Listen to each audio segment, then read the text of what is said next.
अस्सलामुअलैकुम। मेरा नाम एस.एम. फ़ारूक सागरी है। आज मैं आपको एक दिलचस्प वाक़या सुनाने जा रहा हूँ। मैं एक होटल में बैठा चाय पी रहा था। मेरे साथ वाली मेज़ पर दो लड़के बैठे चाय पी रहे थे और गपशप कर रहे थे। आम सी बातें करते करते वो मज़हबी बातों की तरफ आ गए।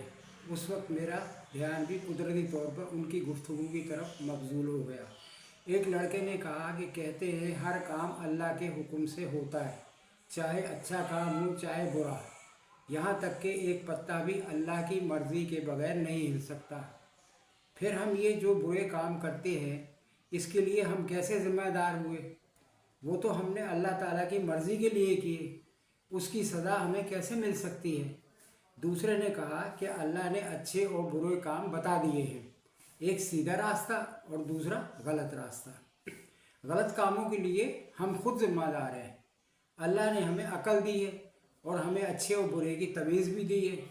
फिर भी हम गलत रास्ते पर चलेंगे तो सज़ावार होंगे। पहले ने कहा कि ये गलत काम भी तो हम अल्लाह ही की मर्ज़ी से करते हैं, क्योंकि कहते हैं कि अल्लाह की मर्ज़ी के बगैर एक पत्ता भी नहीं हिल सकता। जब एक पत्ता भी नहीं हिल सकता फिर हमारी क्या मजाल कि हम वो काम ना करें जो अल्लाह चाहे। अल्लाह की मर्ज़ी होगी कि हम ये गलत काम करें, जभी तो हमने वो काम किया।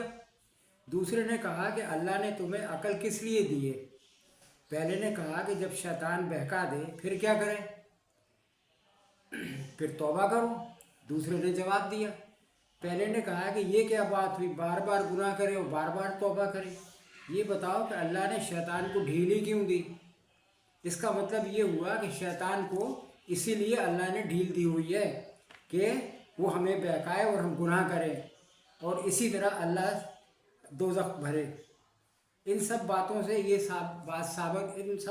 ये साबित होता है कि अल्लाह ने जानबूझकर शैतान को क़यामत तक की आज़ादी दी है कि वो लोगों को बहकाता रहे और अल्लाह की दोज़ख भरती रहे।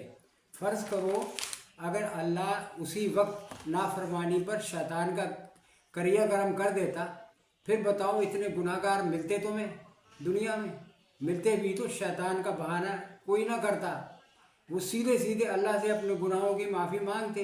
इसका मतलब ये हुआ कि सब कुछ अल्लाह की मर्ज़ी से हो रहा है। दूसरा बड़ी देर से खामोश बैठा इसकी गुफ्तगू सुन रहा था। आखिर उठा और बोला, बेवकूफ़, शुक्र कर कि अल्लाह ने शैतान का एक बहाना तुझे दे दिया है मग़फ़िरत का, वरना वह रोता रहता सारी ज़िंदगी और सुकून ना मिलता। जितनी मर्ज़ी मुआफ़ियाँ मांगता, गिड़गिड़ाता, मगर सुकून ना मिलता। इसके बाद पहले वाला लड़का बोला, अच्छा ये बताओ कि जो काम यहाँ हराम है वहाँ जन्नत में हलाल कैसे कर दिए? कि जन्नत में 70 हूरें मिलेंगी, शराब मिलेगी और ख़ूबसूरत लड़के सर्विस देंगे। ये खूबसूरत लड़कों का क्या चक्कर है? और ये 70 हूरों को कौन संभालेगा? कहा कि शराब में नशा ना होगा। ऐसी शराब तो यहाँ भी मिलती है मगर वो हराम है। और इस दुनिया में जो ज़िंदगी की साथी है उसका कहीं जिक्र ही नहीं है। मुझे नहीं चाहिए ये हूरे और शराब, मुझे तो बस अपनी बीवी चाहिए जो ज़िंदगी की साथी है, वही जन्नत की भी साथी हो। ये सब लालच है, वो कुछ नहीं मिलने वाला। दूसरे ने बात ख़त्म करना चाहिए और कहा, तेरी मर्ज़ी, मैं तो हूरों को तरस रहा हूँ, सारी ज़िंदगी तपस्या की, अब जन्नत का भी मज़ा ना लूँ। ये कहकर चला गया। उस वक्त काफ़ी लोग वहाँ जमा हो गए थे। वो सब सोच विचार में मसरूफ़ हो गए और आहिस्ता आहिस्ता अपनी अपनी मंजिलों की जानिब रवाना हो गए। मैं भी घर वापस आ गया और सोचता रहा कि कौन सही है कौन गलत। आप लोगों का क्या ख्याल है?